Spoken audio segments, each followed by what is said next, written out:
ஊதிய உயர்வு வேலை குழு பேச்சுவார்த்தை குழுவுக்கு தலைமை தாங்கிக் கொண்டிருக்கின்ற அம்மா அவர்களுக்கும் மரியாதைக்குரிய உயர் அதிகாரிகளுக்கும் குழு உறுப்பினர்களுக்கும் சகோதர தொழிற்சங்கத்தினுடைய தலைவர்களுக்கும் என்னுடைய முதற்கண் வணக்கத்தை உரித்தாக்கிக் கொள்கிறேன். நான் அந்த வேலைக்குழு பேச்சுவார்த்தைக்கு உள்ள போய் டீட்டெயிலா டிஸ்கஸ் பண்ண கூடாதுங்கிறதுல உறுதியா இருக்கேன். ஏன்னா இது எதுக்காக நம்ம பேசணும் அப்படிங்கிற ஒரு கேள்விக்குரிய அடிப்படையா எழுது. அவர் சொன்னார் இல்லையா, இந்த மாதிரி சேலத்தில் வந்து இத்தனை டிரான்ஸ்ஃபார்மர் பார்த்துட்டு இருக்காங்கன்னு. இப்போ என்ன இவங்க கொடுத்துருக்க ப்ரொபோசல் ரொம்ப கம்மி பண்ணி கொடுத்துருக்காங்க. தொழிலாளியெல்லாம் பாராட்டுறான். அரசூரில் ஆமா கோவை வடக்குல தேவராயபுரம் செக்ஷன்ல 386 டிரான்ஸ்ஃபார்மர் பார்த்துட்டு இருக்காங்க. Arasur Coimbatore south 410 transformer. நீங்க ஜிஎஸ்ஐ மேப்பிங் எடுத்து பார்த்தீங்கன்னா கம்ப்யூட்டர்ல சர்ச் பண்ணீங்கன்னா வந்துருது, அது அடிச்சா வந்துருது. இது மாதிரி இவர் சொன்ன மாதிரி எல்லா இடத்துலயும் இப்படி இருக்க. என்னடா 20 டிரான்ஸ்ஃபார்மரா 24 ரொம்ப கம்மியா கொடுக்குறாங்களே அப்படின்னு தொழிலாளி எக்கச்சக்கமான சந்தோஷத்துல இருக்கான். இதுக்கு போய் எதுக்கு இவங்க போய் பேச்சுவார்த்தை எங்களை கிண்டல் அடிக்கிறான். தொழிற்சங்க தலைவர் போய் 20 டிரான்ஸ்ஃபார்மரா 24 டிரான்ஸ்ஃபார்மர் பேச்சுவார்த்தை கையெழுத்து போடுறதுக்கு இவங்க போய் தொழிற்சங்கம் பேசுறாங்கன்னு சொல்லி கிண்டல் அடிச்சுட்டு இருக்கான். இது வேற இதெல்லாம் ஸ்டடி பண்ணி ப்ரொபோசல் கொடுக்கறதுக்கு நீங்க வெளியில ஃபாரின்ல இருந்து ஆளுகளை வர சொல்லி கமிட்டி எல்லாம் ஃபார்ம் பண்ணி பெரிய ஆலோசனை எல்லாம் நடத்திருக்கீங்கன்னு கேள்விப்பட்டான். ஏன்னா அவங்க கொடுத்த ப்ரொபோசல்லே பாத்தீங்கன்னா எப்போதும் வழக்கம் போல நம்ம கொடுக்கறதா 4 வருஷத்துக்கு 2 டிரான்ஸ்ஃபார்மர் ஏற்றி கொடுப்பாங்க. அதுக்குள்ள சர்வீஸ் நம்ம கூடவோ குறைச்சா நாங்கள் போய் செட்டில்மெண்ட் பண்ணிடுவோம். இப்போ வெளியிலேருந்து வந்திருக்காலுமே கொடுத்ததுல 2 பீரியடா பேசல 2 நாளை தூக்கி வை அப்படின்னு சொல்லி கொடுத்துட்டாங்க. இதுக்கு எங்களுக்கு டீச்சருக்கு காசு கொடுக்காம கூட நாங்களே இந்த ப்ரொபோசல் கொடுத்துருக்கோம். ஒன்றும் பெருசா மாற்றங்கள் இல்லை. இப்போ இந்த சூழ்நிலையில தொழிலாளிகிட்ட நாங்க என்ன ஐடியா சொல்றோம்னா, நீங்க வந்து இப்போ நீங்க டிரான்ஸ்ஃபார்மர் கணக்கு, சர்வீஸ் கணக்கு, நாம்ஸ் அப்படிலாம் பேசி ஸ்டாப் சாங்ஷன் பண்ணி ஆளே புல்லப் பண்ணாம இருக்கிறத விட, இப்போ நான் எனக்கிட்ட இப்போ இருக்கக்கூடிய இதுல நம்மகிட்ட இருக்கக்கூடிய ஹெல்பர் அண்டு வயர்மேன் இந்த 2 கேட்டகரி தான் யூனிட்டுக்கு நம்ம வந்து ஃபார்மேஷன் பண்றோம். ஒரு யூனிட் அப்படின்னு சொல்லி 100 டிரான்ஸ்ஃபார்மர் அப்படின்னா ஒரு ஹெல்பர் ஒரு வயர்மேன். நம்மகிட்ட இருக்க அவைலபிள் சாங்ஷன் சென்டர்லாம் வேற. ஆக்சுவலா இப்போ இருக்கிறது வந்து 10,027 பேர் இருக்காங்க. வயர்மேன் ஹெல்பர் இருக்கிறது டோட்டலா 10,027 பேர். நீங்க என்ன பண்ணணும்னா, இந்த டிரான்ஸ்ஃபார்மரை வந்து என்ன டிரான்ஸ்ஃபார்மர் கணக்கு வச்சு இந்த போஸ்ட் கிரியேட் பண்றது சாங்ஷன் பண்ணலாம் விட்டுவிட்டு 10,027 பேர் இருக்கிறான். இவனை வச்சு டிரான்ஸ்ஃபார்மரை டிவைட் பண்ணிடு, பிரச்சனையே கிடையாது. நீங்க ஒரு ஆளுக்கு எதுக்கு 24 25 கணக்கு பண்ணிட்டீங்க? இருக்கிற வயர்மேன் ஹெல்பரை வச்சு டிவைட் பண்ணி டிரான்ஸ்ஃபார்மரை கனெக்ட் பண்ணி கொடுத்துட்டா சர்வீஸை கனெக்ட் பண்ணிங்கன்னா அவன் பாட்டு குத்தியை எடுத்துட்டு பார்த்துட்டு போறேன், பிரச்சனையே கிடையாது. நமக்கு நிர்வாகத்தை பொறுத்தவரை ஆள் போடக்கூடாது, சம்பளம் கொடுக்கக்கூடாது, மெட்டீரியல் கொடுக்கக்கூடாது. ஆனா எப்படியோ கரண்ட் கம்பியில ஓடணும், மீட்டர்ல சுத்தணும், காசு வரணும். வருது, காசு வருது. 1,12,000 கோடி ரூபாய் இந்த வருஷம் வருமானம் வந்துருச்சு. அது வேற இப்ப நீங்க ஒரு ஸ்டேட்மெண்ட் வேற கொடுத்துருக்கீங்க. எவ்வளவுனா இந்த வரவு செலவுல லாபம்னா ஆமா 2,073 கோடி ரூபாய் லாபம் வந்துருச்சு. அதுல பாத்தீங்கன்னா ஒரு அடுத்த வரி ஒன்று வருது, பணியாளர்களுடைய வருங்கால பணப்பயன்களுக்காக 2,500 கோடி செலவிடப்படுவதால் மொத்த இழப்பு 421 கோடின்னு கொடுத்துறீங்க. இந்த கணக்கெல்லாம் வேண்டாம். ஆனா அதுல ஒரு எழுத்து பிள்ளை இருக்கு. என்ன எழுத்து பிள்ளை இருக்குன்னா, இந்த கூடுதலா லாபம் வந்துச்சு, அதுல நாங்க அப்படியெல்லாம் செலவு பண்ணிருக்கோம்னு சொல்லியிருக்கீங்க இல்லையா, 2,000 கோடி லாபம்னு. இந்த கூடுதல் லாபம் எல்லாம் ஏதோ நீங்க ஐடியாலஜி பண்ணி வாரியத்தை அப்படியே மாற்றி அமைச்சு சிக்கன நடவடிக்கை மேற்கொண்டு பெட்டரா அப்படியே கொண்டாந்து இந்த 2,000 கோடி ரூபாய் மிச்சப்படுத்திட்டீங்கன்னு நான் ரொம்ப சந்தோஷப்பட்டேன். பேப்பர் பார்க்கும்போது அப்படிதான் சந்தோஷப்பட்டேன். அதுக்கப்புறம் தான் பார்த்தா இது பெரிய தவறா தெரியுது, எழுத்துப்பிள்ளை இருக்குது. என்ன கொடுத்துருக்கணும், நாங்க லேபர் காஸ்ட் கட்டிங் பண்றதுக்கு ஸ்பெஷலிஸ்ட் எல்லாம் இங்க அப்பாயின்மெண்ட் பண்ணியிருக்கோம், அதனாலதான் இந்த லாபம் வந்திருக்குன்னு சொல்லியிருக்கோம். ஸ்டேட்மெண்ட் எப்படி போயிருக்கணும், லேபர் காஸ்ட் கட்டிங் பண்றதுக்கு பல ஐஏஎஸ் அதிகாரிகளை நாங்க இங்க கொண்டாந்து வச்சிருக்கோம், ஸ்பெஷலிஸ்ட் அவங்க. அதனாலதான் இந்த லா வந்திருக்குன்னு சொல்லி ஸ்டேட்மெண்ட் வந்தா கரெக்டா இருக்கு. நான் சொல்றது உங்களுக்கு அதிர்ச்சியா இருக்கலாம், ஆனால் சில ஸ்டாட்டிஸ்டிக்ஸை நீங்க உள்வாங்கி தான் ஆகணும். இன்னைக்கு இருக்கக்கூடிய காலி இடங்கள் இன்னைக்கு 1/1/2018 வரைக்கும் நம்ம சாங்ஷன் போஸ்ட் கொடுத்துருக்கோம். அதுக்கப்புறம் ஒரு 7 வருஷமாக கொடுக்கப்படவில்லை. இப்போ 8 வருஷம் ஆயிடுச்சு. இதுவரைக்கும் நமக்கு சர்வீஸ் எவ்வளவு ரைஸ் ஆயிருக்கு அப்படின்னு பார்த்தோம்னா, ஏற்கனவே இந்த 2.86 லட்சம் 2,86,00,000 சர்வீஸ்க்கு இன்னைக்கு 3.36 கிட்டத்தட்ட 48 லட்சம் சர்வீஸ் மின் இணைப்புகள் கூடியிருக்கிறது. இந்த 48 லட்சம் சர்வீஸ் கூடியிருக்கிறதுக்கு நமக்கு எவ்வளவு செக்ஷன் ஃபார்மேஷன் பண்ணியிருக்கணும், எவ்வளவு போஸ்ட் சாங்ஷன் பண்ணியிருக்கணும். அது மாதிரி இன்னைக்கு பாத்தீங்கன்னா ஏஇ ஆபீஸ் ஃபார்ம் பண்ணணும். எப்படின்னா ஒரு ஸ்டாஃப் நாம்ஸ் இன்னைக்கு ஹெல்பரு 7 ஹெல்பரு 7 ஒயர்மேன் 2 எல்ஐ ஒரு ஃபோர்மேன் ஒரு இதுக்கு நமக்கு கிட்டத்தட்ட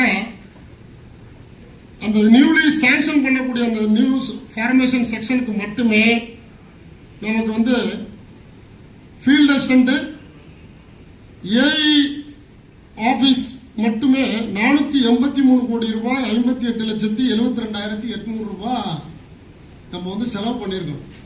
புதுசா செக்ஷன் ஃபார்மேஷன் பண்ணியிருந்தா ஏடி ஆபீஸ் ஃபார்ம் பண்ணியிருந்தா 20 கோடியே 89,86,96 ரூபாய். இதுல என்னன்னா மொத்தம் 504 கோடியே 48,58,896.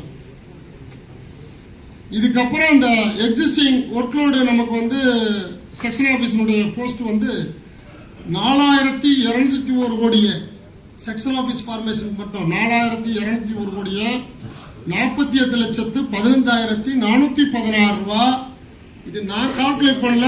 நீங்க எப்ப சாங்ஷன் போஸ்ட்டுக்கு செக்ஷனுக்கு வச்சு ஒர்க் காஸ்ட் கனெக்ட் பண்றீங்களோ அதை வச்சு தான் பண்ணிருக்கேன். நீங்க கூட வச்சிருக்கீங்களா குறைச்சு வச்சிருக்கீங்களா எனக்கு தெரியாது. ஆனா அந்த காஸ்ட் பிரகாரம் நமக்கு 4,201 கோடியே 48,15,416 ரூபாய் நம்ம செலவு பண்ணிருக்கணும். ஃபார்மேஷன் பண்ணி செக்ஷன் உருவாக்கிருந்தோம்னா இதெல்லாம் டோட்டலா நமக்கு எதுல existing post SS post sanction பண்றதுல மட்டும் பாத்தீங்கன்னா 33 கேவில 192 எஸ்எஸ் போஸ்ட் சாங்ஷன் கொடுக்கல. 110 கேவி கிரிட் எஸ்எஸ் 3 பண்ணல, 4 கிரிட்ல 76 பண்ணல. இதுக்கான டோட்டல் காஸ்ட் 266 கோடியே 49 லட்சம். 2,837 போஸ்ட் சாங்ஷன் பண்ணல. 230 கேவி 400 கேவி 725 கேவிக்கெல்லாம் 398 எஸ்எஸ் 56 கோடியே 66 லட்சம் சாங்ஷன் பண்ணணும். இதெல்லாம் நீங்க டோட்டலா கவுண்ட் பண்ணி பாத்தீங்கன்னா மொத்தத்துல இந்த ஆண்டு மட்டுமே 4,972 கோடியே 45,74,312 ரூபாய் நீங்கள் செலவு பண்ணிருக்கணும். ஆக்சுவலா இந்த கால்குலேஷன் பிரகாரம் எக்ஸிஸ்டிங் நீங்க சாங்ஷன் போஸ்ட் கொடுத்திருந்து நியூ எஸ்எஸ் சாங்ஷன் கொடுத்திருந்து அதுக்கு ஆளுங்களை போட்டு வேலை வாங்கியிருந்தீங்கன்னா பர்ஃபெக்டா நடந்திருந்தா இவ்வளவு செலவாயிருக்கும். இப்ப 4,972 கோடி ரூபாயை ஒரு ஆண்டுக்கு நாங்க மிச்சம் பண்ணிருக்கோம் அப்படின்னு சொன்னால் இப்ப கிட்டத்தட்ட 2018 கால்குலேட் பண்ணிக்கோம். 8 வருஷத்துக்கு எடுத்துக்க குத்து மதிப்பா வச்சோம்னாலும் கூட ஆவரேஜா என்ன 32,000 கோடி. ஒன்னும் பெருசா நம்ம ஒன்னும் அவ்வளவு ஸ்டாட்டிஸ்டிக்ஸால போக வேண்டியது. 32,000 கோடி இந்த வாரியத்துக்கு மிச்சம் பண்ணியிருக்கோம். இவ்வளவு வேலைப்பளுவையும் இந்த தொழிலாளர்கள் சுமந்து கொண்டு செய்து கொண்டிருக்கிறார்கள். ஆனால் இவற்றையெல்லாம் முறையாக நாம வேலை செய்யணும் அப்படின்னு சொன்னால் ஆட்கள் போடுவதனாலதான் கடைசியா கொடுத்த ஸ்டேட்மெண்ட் பணியாளர்களுக்கான 2,000 கோடினால நஷ்டத்தை கொண்டு வரல, லாபம்னு வெளியில வந்துடக்கூடாது அப்படி இல்ல. என்ன நமக்கு பிரச்சனைனா உங்க சிக்கன நடவடிக்கை எல்லாம் ஒரே ஒரு ஏரியா மட்டும்தான் உங்களுக்கு போக்கஸ் பண்ணுவீங்களா? 70,000 கோடி பவர் பர்ச்சேஸ் பண்றீங்க. அப்படி நீங்க கொடுத்துருக்க ஸ்டேட்மெண்ட்ல தான் வருது. உற்பத்தியை குறைக்கிறேன்றீங்க, கூட்டுறேன்றீங்க, தெர்மலை நிறுத்துறேன்றீங்க, ஓட்டுறேன்றீங்க. 1 வருஷம் ஆச்சு ஓட்டுன தெர்மலை இன்னும் உற்பத்தி பண்ணலன்றீங்க. அதெல்லாம் ஒன்றும் உங்களுக்கு இந்த சிக்கன நடவடிக்கையிலே வராதா? இந்த நிர்வாகத்துக்கு யாருக்குமே தெரியாதா? அந்த ஸ்பெஷலிஸ்ட் எல்லாம் பார்க்க மாட்டாங்களா? அது என்ன லேபர் காஸ்ட் மட்டும் இவ்வளவு குறைச்சா 10,000 கோடி லாபம் பண்ணலாம்னு சொல்லி அதுக்காகவே போய் ஃபாரின்ல படிச்சுட்டு வந்த மாதிரியே தெரியுது எங்களுக்கு. இதனால என்ன தெரியுமா சமூகத்தில் ஏற்படக்கூடிய விளைவு? இன்னைக்கு மத்திய அரசு கூட சட்டம் கொண்டு வந்தான், எவனுக்கும் நிரந்தர வேலை கிடையாது, பர்மனன்ட் ஜாப் கிடையாது, எல்லாம் டெம்பரரி பேசிஸ்ல வச்சுக்க, அத்தக்குள்ளையா வச்சுக்கோ, டெய்லி வேஜஸ்ல வச்சுக்கன்றான். அப்புறம் யாரை வச்சுக்க போறாங்க? அரசாங்கத்தில் 2 வருஷம் வேலை பார்த்துட்டு போ, 3 வருஷம் புது ஆள் வருவான், அவன் என்ன வேலைன்னு தெரியாது, ஸ்டடி பண்றதுக்கு 2 வருஷம் ஆகும். அப்புறம் ஐஏஎஸ் முடிச்சால் மட்டும்தான் வந்து வேலை பார்த்துட்டு இருப்பாங்க, நிரந்தரமா வேலையில் இருப்பாங்க. அப்புறம் அத்தமொழி வேலை பார்க்குறவங்களாம் சும்மா இருப்பானே, அவன் பிள்ளைக்குட்டியெல்லாம் படிக்க வைக்கணும், மெடிக்கல் செலவு பண்ணனா, அப்புறம் எவன்கிட்ட வசதி இருக்கோ அவன்கிட்ட போய் கொள்ளையடிக்கணுங்கிற நிலைக்கு மாறி சமூக சீர்கேடு மோசமாயிடும். நீங்க எப்ப நீங்க படிச்சவனுக்கு வேலை கொடுக்கறதுக்கு இவ்வளவு யோசனை பண்ணிக்கிட்டு நிர்வாகத்துல வந்து கிட்டத்தட்ட இந்த ஃபீல்டு ஸ்டாஃப்ல மட்டும் இருக்கக்கூடிய வேகன்சிஸ் பாருங்க, வேற எந்த போஸ்ட் நான் இப்ப போட்டிருக்க கால்குலேஷன்ல டோட்டல் காஸ்ட் கிடையாது. நான் போட்டிருக்க கால்குலேஷன் ஒன்லி ஒரு 7-8 போஸ்ட் மட்டும்தான். Field assistant, wireman CA, CILI, foreman first grade, special grade foreman AI, இந்த காஸ்ட் மட்டும்தான் நான் அரைவ் பண்ணியிருக்கேன் காஸ்ட் அண்ட் ஆவரேஜ். இதுக்கு மேல இருக்கக்கூடிய நிர்வாகத்தில் எஸ்சி ஆபீஸ் ஃபார்மேஷன், இ ஆபீஸ் ஃபார்மேஷன் இப்ப நம்ம பண்ணியிருந்தோம் சொல்லியாச்சுன்னா, அந்த மாதிரி நமக்கு வந்து எத்தனை செக்ஷன் ஃபார்ம் பண்ணோம்னா, இந்த 48 லட்சம் சர்வீஸுக்கு 264 செக்ஷன் ஆபீஸ் ஃபார்ம் பண்ணியிருக்கணும், 66 சப்டிவிஷன் ஃபார்ம் பண்ணியிருக்கணும், 16 கோட்டம் ஃபார்ம் பண்ணியிருக்கணும், டிவிஷன் ஆபீஸ், 4 எஸ்சி ஆபீஸ், ஒரு சி ஆபீஸ். இதற்கான எக்ஸ்பெண்டிச்சர்ஸ் எல்லாம் எக்ஸஸா நமக்கு வந்து வந்துட்டு இருக்கு. அப்ப இவ்வளவு ஒரு பட்ஜெட்டை வந்து நீங்க வந்து அப்படியே ஒண்ணுமே தெரியாம சோத்துக்குள்ள பூசணி போட்டு அமுக்கிற மாதிரி அமுக்கிக்கிட்டு நீங்க பேச்சுவார்த்தைக்கு வாங்க, வேலை போடுவாங்க, நாங்க 4 டிரான்ஸ்ஃபார்மர் போடுறோம், பேப்பரை காய்ச்சி போடுங்க அப்படின்னு சொன்னா, தொழிலாளி ஆல்ரெடி 400 டிரான்ஸ்ஃபார்மர் பார்த்துட்டு இருக்காங்க, குத்தகைக்கு எடுத்துக்கிட்டு இருக்கவங்களுக்கு போய் நான் 24 டிரான்ஸ்ஃபார்மருக்கு போய் கையெழுத்து போடுறேன்னு சொன்னா எங்களுக்கு கொஞ்சம் ரொம்ப தரம் சங்கடமா இருக்கும். வேணா 400 டிரான்ஸ்ஃபார்மரை மாத்தி கொடுத்துருங்க, நாங்கள் ஏரியாவை குத்தகைக்கு எடுத்து பார்க்க சொல்லிடுறோம், முடிஞ்சு போச்சு. ஏன்னா பீஸ்ஃபுல்லா நிர்வாகம் பண்ண முடியாது, செக்ஷன் ஆபீசரால மெயின்டைன் பண்ண முடியாது. அவன் விட்டா அவன் ஒரு 10-20 பேரை வச்சுட்டு பார்த்துட்டு போயிட்டு இருப்பான். ஏன்னா நிர்வாகத்தை பொறுத்தவரை உங்களுக்கு வருமானம் மட்டும்தான் வரும். ஒரு வருஷத்துக்கு 5% நம்ம வந்து ரைஸ் பண்ணதுக்கு அப்புறம் இன்னைக்கு நல்ல வருமானம் வந்து கொண்டு இருக்குது. ஆனால் இந்த கட்டமைப்பை சரியான முறையில் சீரமைக்கப்பட வேண்டும். கட்டமைப்புல ஸ்ட்ரக்சர், நம்மளுடைய டிபார்ட்மெண்ட்டினுடைய ஸ்ட்ரக்சர் வந்து ஃபவுண்டேஷன் நல்லா இருக்கணும். எல்லா அப்பாயின்மெண்ட் ஆன அத்தனை பேர் ரிட்டையர் ஆகி போயிட்டு இருக்கான். நீ வேலை கத்து கொடுத்து சொல்லி கொடுக்குற கூட ஆள் கிடையாது. அப்பாயின்மெண்ட் வந்து 50,000 போஸ்ட் இன்னைக்கு வந்து ஃபீல்டு அசிஸ்டன்ட், இந்த டோட்டல் ஆர்டபிள்யூ கேட்டகரியில மட்டும் கிட்டத்தட்ட 50,000 post. Commercial assistant, commercial inspector, field assistant, field wireman, foreman first grade, LI, special foreman, இதுல மட்டும் 47,597 பேர் வேக்கண்ட். 30/9/2025 இவ்வளவு வேகன்சி இருக்கு. அதுக்கப்புறம் இப்போ 1,500 பேர் டிஏ போட்டோம், 500 பேர் ஏ இன்டர்வியூ போயாச்சு, 2000 வேகன்சி ஆட் ஆயிடுச்சு. இந்த மாசம் ஒரு 300-400 பேர் ஆர்டபிள்யூல போயாச்சு. வருஷத்துக்கு 2000 பேர் ரிட்டர்ன் ஆயிட்டு ஆர்டபிள்யூ மட்டும். என்ன நிர்வாகம் நம்ம நடத்துறோம்? என்ன நமக்கு ஒரே குறிக்கோள், வெறும் வருமானம் டிரான்ஸ்ஃபர், எங்கேருந்தோ ஜார்க்கண்ட்லயோ பீகார்லயோ அங்கிட்டு சத்தீஸ்கர்லயோ உற்பத்தி பண்ற கரண்டை கொண்டாந்து யாரோ ஒருத்தர் வச்சு என்ன சட்டம் வந்து நடைமுறைக்கு வருதாங்கிறதே இல்லை. ஆல்ரெடி எல்லாம் எக்ஸிக்யூட் பண்ற மாதிரி தான்.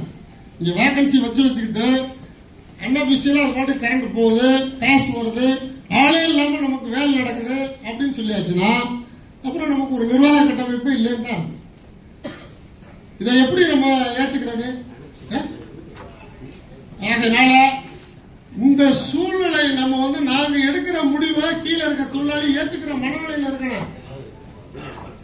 நாங்க பாட்டுக்கு ஏதோ உங்களோட நல்ல உறவு மெயின்டைன் பண்ணுங்கிறதுக்காக 20 டிரான்ஸ்ஃபார்மருக்கு பரவாயில்ல நீங்க 30 டிரான்ஸ்ஃபார்மர் கொடுங்கன்னு சொல்லி நாங்க கைது போட்டு போயிட்டோம்னா கீழே இருக்கோம் அப்புறம் அடிக்க ஆரம்பிச்சோம். ஏன்னா அந்த அளவுக்கு பிரஷர் அவனுக்கு இருக்குது, வேலைக்குள்ள அந்த அளவுக்கு இருக்குது, நிம்மதி இல்லாம இருக்கான். குடும்பத்தோட ஒரு கல்யாண காட்சிக்கு ஊருக்கு போக முடியல, எல்லாத்துக்கும் லீவ் பண்ணணும்னா இன்னைக்கு வந்து லீவே கிடைக்காது. அந்த சூழ்நிலை ஓடிக்கிட்டு இருக்காங்க. அப்படிங்கல நீங்க வந்து ஒரு வேலை பகிர்வை, உண்மையான அந்த வேலை பகிர்வுனா, நான் 100 டிரான்ஸ்ஃபார்மர் பார்த்துட்டு இருக்கேன்னா இவர் சம்பத்தை வந்து அப்பாயின்மெண்ட் பண்ணிட்டீங்கன்னா அவர்கிட்ட 50 டிரான்ஸ்ஃபார்மர் கொடுத்துட்டீங்கன்னா எனக்கு 50 டிரான்ஸ்ஃபார்மர், அதுதான் உண்மையான வேலை பகிர்வு. இதுக்கு பேரு அல்ல.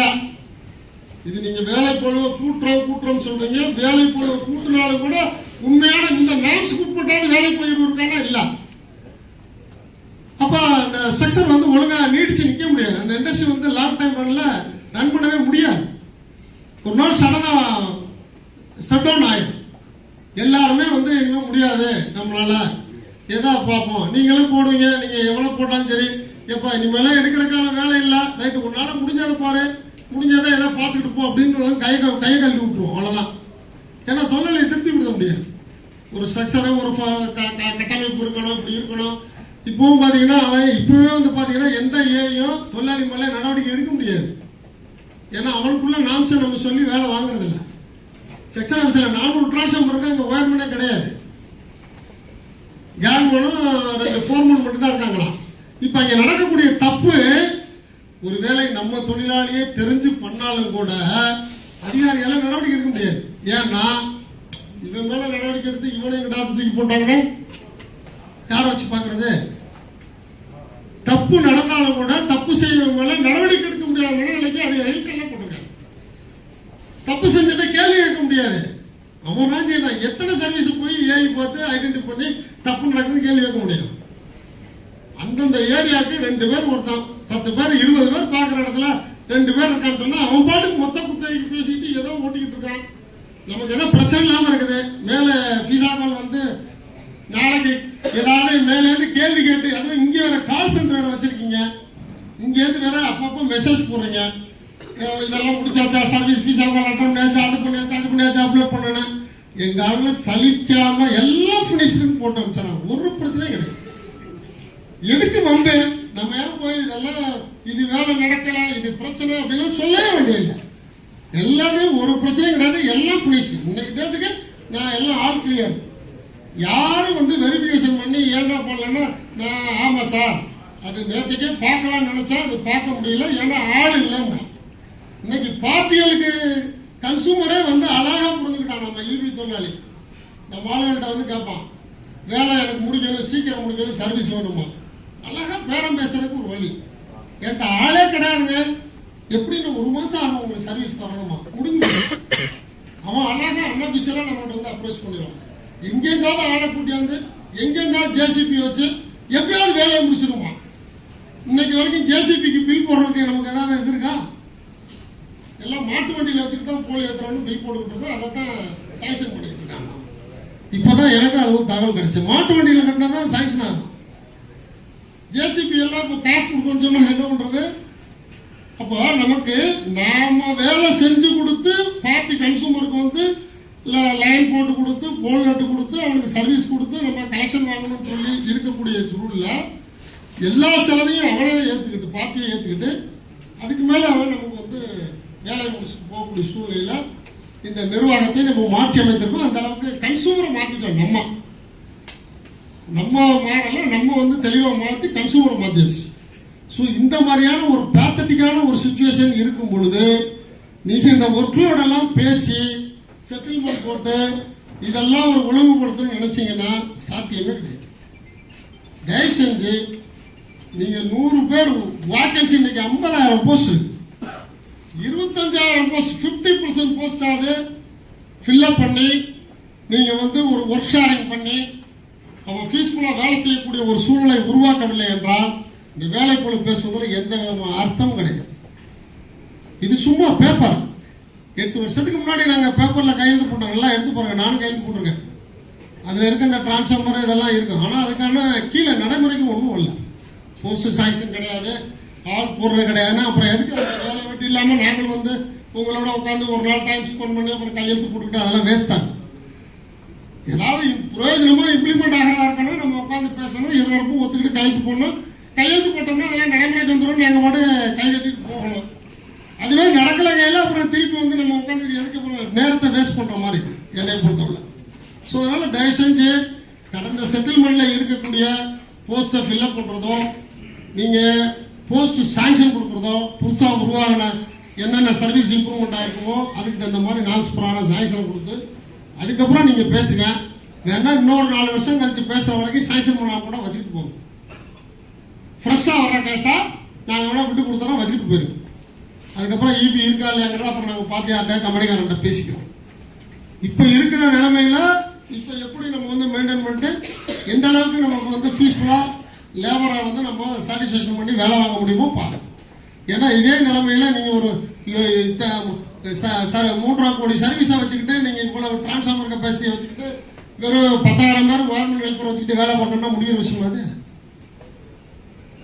ஸோ இதை வந்து நீங்க தெளிவா புரிஞ்சுக்கணும். வாரிய தலைவர்கிட்ட சொல்லுங்க, முடிஞ்சா நீங்க சொல்லி பரிந்துரைக்கக்கூடிய ஃபைனான்ஸ் என்டிட்டியும் சொல்லுங்க. அதுக்கப்புறம் இன்னொரு விஷயம் ஒண்ணு சொன்னாங்க. நாங்க 1987 விஜயராமனால அப்பாயின்மெண்ட் பண்ணப்பட்டோம். இந்த சர்வீஸ் ரெகுலேஷன்ல வந்து ஒரு கண்டிஷன்ஸ் போட்டாங்க. பிஃபோர் அப்பாயின்மெண்ட் ஒரு கண்டிஷன் போட்டாங்க. Is not eligible for junior assistant, accounts, administration, assessor அப்படின்னு சொல்லி ஐடி முடிச்சவங்களுக்கு என்டிசி என்எஸ்சி ஒன்றர் sir is not eligible for அப்படின்னு போட்டாச்சு. எங்க அப்பாயின்மெண்ட்டுக்கு பின்னாடி வந்த ஆளுங்கெல்லாம் டக்குன்னு ஜேஏ அக்கௌண்ட்ஸு, அட்மினிஸ்ட்ரேஷனு, ஜேஏ அது அசஸர்னு மேலே போட ஆரம்பிச்சோம். எங்களுக்கு பொறாம இருந்துச்சு. என்னடா அது, நம்ம எஸ்எல்சி முடிச்சிருக்கோம், ஐடி முடிச்சிருக்கோம், கூட படிப்பு படிச்சிருக்கோம், வெறும் எஸ்எல்சி முடிச்சுக்கிட்டு வாரிசு வேலைக்கு வர்றாங்க, டக்குன்னு மேலே ஓடுறாங்களா ப்ரொமோஷன்ல அப்படின்னு சொல்லிட்டு கோரிக்கை கொடுத்தா கேட்கல. மறுபடியும் ஹைகோர்ட் போனோம். ஹைகோர்ட் வந்து ஆர்டிகல் 14 and 16 வந்து வயலேஷனு, ஈக்குவாலிட்டி மீறுது. எஸ்எல்சி முடிச்ச இன்னொரு நபருக்கு நீ அந்த போஸ்ட் கன்சிடர் பண்ணும்போது அதே எஸ்எல்சி குவாலிஃபிகேஷன்ல இவருக்கு கன்சிடர் பண்ணணும்னு சொல்லி கொடுத்தாச்சு. பெஞ்சுக்கு போர்டு அப்பீல் போச்சு. பெஞ்சில் இங்கே சாதகமாக கொடுத்தாங்க, தீர்ப்பு ஹோல்டு பண்ணியாச்சு. அதுக்கப்புறம் சுப்ரீம் கோர்ட் போனாங்க அந்த கேஸில் அப்பீல் நிர்வாகம். அங்கே என்ன டிபேட் வந்துச்சுன்னு சொல்லியாச்சுன்னா, உங்களை எல்லாம் அப்பாயின்மெண்ட் பண்ணுறதுக்கு முன்னாடியே ப்ரியராகவே ரெகுலேஷன் ஃப்ரேம் பண்ணியாச்சு. எந்த நோக்கத்திற்காக உன்னை எடுக்கிறோம்னு சொல்றோமோ அந்த நோக்கத்துக்கு மட்டும் நீ வேலை செய்யறதுக்கு ஃபிட் பர்சன். நீ வந்து கேட்க முடியாது, எதுக்கு அந்த போஸ்ட் கொடு இந்த போஸ்ட் கொடு. அவனுக்கு அந்த வரைமுறை இல்லை. ஐடிஐ படிக்காதவனுக்கு அந்த வரைமுறை ரெகுலேஷன் சொல்லல. அப்புறம் சுப்ரீம் கோர்ட் வந்து அது ஆர்டிகல் 14 and 16 வயலேஷனாக கருத முடியாது அப்படின்னு சொல்லி டிஸ்மிசல் பண்ணியாச்சு. இப்போ நாங்க அதுக்கு மேல எங்க போறதுன்னு தெரியாம பேசாம இருந்துகிட்டு இருந்தோம். பட் இப்போ இன்னைக்கு இங்க வந்ததுக்கு அப்புறம் தான் எனக்கு ஒரு மனசுல ஒரு பதிவு ஏற்பட்டுச்சு. அழகா நம்ம இங்கெல்லாம் போய் இவ்வளவு தூரம் சுத்தி அலைஞ்சிட்டு இருக்கோமே, வானலாவிய அதிகாரம் நம்மளுடைய போர்டு மெம்பர்ஸ் கிட்டே இருக்குதா, இங்கே ஏதாவது கெஞ்சி கூத்தாடு எங்களுக்கு ஏதாவது ரிலாக்ஸேஷன் பண்ணி. எனக்கு 40 வருஷம் ஆச்சு டிபார்ட்மெண்ட் வந்து. ஏதாவது ஒரு சீஃப் இன்ஜினியர், ஒரு சூப்பர் இன்ஜினியர், டைரக்டர் போட்டு கேட்டா அது கவர்மெண்ட் அப்பாயின்மெண்ட் போகணும், வேண்டாம். அதனால இங்க இருக்க ஏதாவது ஒரு போஸ்ட்ல நமக்கு நீங்க பார்த்து ரிலாக்ஸேஷன் பண்ணி கொடுக்குற மாதிரி கொடுத்துட்டீங்கன்னா ஒரு சாட்டிஸ்பேக்ஷனா ரிட்டையர் ஆகி போகக்கூடிய ஒரு வாய்ப்பு இருக்கும். ஏன்னா எங்களோட ஜாயின் பண்ணவங்களும் இன்னைக்கு சீனியர் அட்மினிஸ்ட்ரேட்டிவ் ஆஃபீஸர், பின்னாடி 5-6 வருஷத்துக்கு பின்னாடி ஜாயின் பண்ண பீப்புள் இன்னைக்கு senior administrative officer and SPO லெவலில் இருக்காங்க. ஹெட் ஆஃபீஸில் அக்கௌண்ட்ஸில் வந்து என்னன்னா சிஎஃப்சி லெவலுக்கு வந்துச்சு ஜாயின் பண்ணவங்கள. எங்களுக்கு 87க்கு அப்புறம் ஜாயின் பண்ணவங்க. எங்களுக்கு இன்னும் நாங்கள் ஏஐ ஸ்கேல ஜாயின் பண்ண முடியல. அப்படி ஒன்றுமே பண்ண முடியலன்னா பிஇ குவாலிஃபிகேஷன் ரிலாக்ஸேஷன் பண்ணி ஐடிஐ போதும்னு சொல்லி ஒரு இ லெவலுக்கு ஏடி லெவலுக்காக பண்ணிக்கணும். நிறைய இ போஸ்ட் வேகன்ட் இருக்கு மேடம், எக்கச்சக்கமாக வேகன்ட் இருக்கு இ போஸ்ட். அதில் எங்களுக்கு ரிலாக்ஸ் பண்ணி ஒரு கருணை அடிப்படையில் பரிசீலனை பண்ண உங்களுக்கு அதிகாரம் இருக்கு. அந்த அடிப்படையில் இந்த கோரிக்கையை நான் வைத்துக் கொள்கிறேன். நன்றி, வணக்கம்.